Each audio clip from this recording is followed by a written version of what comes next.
या ठिकाणी परमपूज्य आचार्य श्री विशुद्ध सागरजी मुनी महाराज यांच्या अमृत हस्ते बटूंच्या मस्तकावरती स्वस्तिक लेखन होत आहे।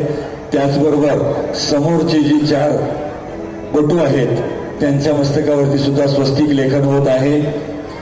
सगळ्यांनी आपल्या डोकीवरती हात ठेवून घ्या आणि आपण भावना करायची आहे की आमच्या मस्तकावर सुद्धा आचार्य विशुद्ध सागरजी मुनी महाराज यांच्या अमृत हस्ते स्वस्तिक लेखन झालेलं आहे।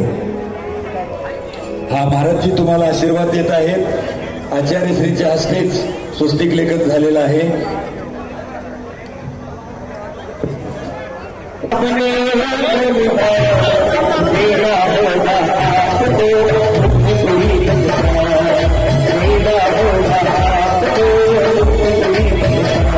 Thank you.